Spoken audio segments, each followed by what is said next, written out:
ஐபிஎல்ல தனியால 150 ரன் அடிச்சு புதிய சரித்திர சாதனை படிச்சு சம்பவம் பண்ணியிருக்காரு கேஎல் ராகுல். நடந்துட்டு இருக்க டெல்லி விசஸ் பஞ்சாப் மேட்ச்ல டாஸை வெற்றி பெற்ற டெல்லி கேப்டன் பந்து வீச்சை தேர்வு செய்யாமல் பேட்டிங்கை தேர்வு செஞ்சாங்க. முதல்ல பேட்டிங் ஆடிய டெல்லி அணியுடைய தொடக்கம் கொஞ்சம் தடுமாற்றமாக இருந்துச்சு.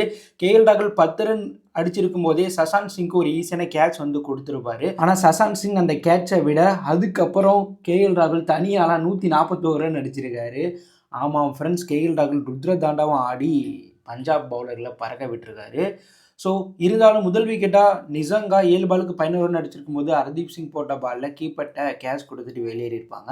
அந்த சமயத்தில் டெல்லி அணி 3 ஓவர் முடிவில் 30 ரன் அடித்து ஒரு விக்கெட் இழந்திருப்பாங்க. ஸோ அதுக்கப்புறம் உள்ளே வந்த நிதிஷ் ராணா கேஎல் ராகுல் பார்ட்னர்ஷிப் 220 ரன் அடித்து சம்பவம் பண்ணியிருக்காங்க. ஸோ இவங்க 2 பேரும் சேர்ந்து பஞ்சாப் பவுலர்களை பறக்க விட்டுருப்பாங்க.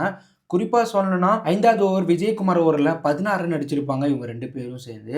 அதுக்கப்புறம் 12வது ஓவரில் 28 ரன் அடிச்சிருப்பாங்க. ஸோ அந்த ஓவர் ஒரு கேம் சேஞ்சிங் ஓவராக மாறி இருக்கும். ஸோ அதுக்கப்புறம் 14வது ஓவர் ஹர்தீப் சிங் வீசியிருப்பாங்க. அந்த ஓவரில் 20 ரன் இவங்க 2 பேரும் சேர்ந்து அடிச்சிருப்பாங்க. அடுத்தது 16வது ஓவர் விஜயகுமார் வீசியிருப்பாங்க. அந்த ஓவரில் 24 ரன் வந்து அடிச்சிருப்பாங்க இவங்க 2 பேரும் சேர்ந்து. ஸோ இவங்க 2 பேரும் சேர்ந்து 220 ரன் பார்ட்னர்ஷிப் அமைச்சாங்க. இதில் நிதிஷ் ராணா 44 பாலுக்கு 91 ரன், 11 பவுண்டரி, 4 சிக்ஸ், 206 கிட்ட சேக்கெட் இருக்கும்போது அவுட் ஆயிருப்பாரு. 9 ரன்ல நிதிஷ் ராணா பார்த்தீங்கன்னா சதத்தை தவற விட்டுருப்பாரு. அவர் கொஞ்சம் பொறுமையாக விளாண்டுருந்தா சதம் அடிச்சிருக்கலாம், அவசரப்பட்டு அவுட் ஆயிட்டாரு. ஸோ அதிரடியாக விளாண்ட கேஎல் ராகுல் இந்த மேட்ச்சில் சதம் அடித்தது மட்டும் இல்லாமல் 150 ரன் அடிச்சிருப்பாரு. கேஎல் ராகுல் இந்த மேட்ச்சில் வெறும் 40 பாலுக்கு அவருடைய சதத்தை பூர்த்தி பண்ணியிருப்பார். அடுத்த 17 பாலில் 50 ரன்னையும் வந்து அடித்து சம்பவம் பண்ணியிருப்பார்.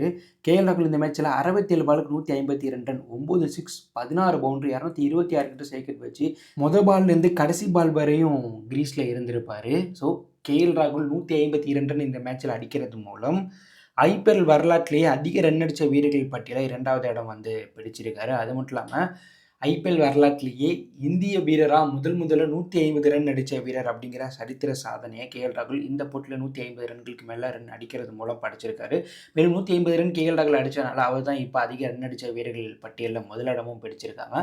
ஸோ டெல்லி அணி 20 ஓவர் முடிவில் 2 விக்கெட்டில் பிறகு 264 ரன் அடித்து இந்த வருடம் ஐபிஎல் வரலாற்றில் முதல்ல அதிக டார்கெட் அடித்த அணி. அதாவது இந்த வருடம் 150 ரன் தான் வந்து அடிச்சிருப்பாங்க அதிகபட்சமாக.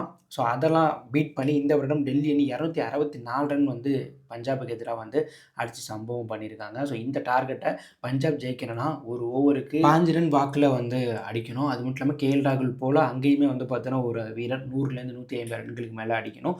அப்போ தான் ஜெயிக்க முடியும்.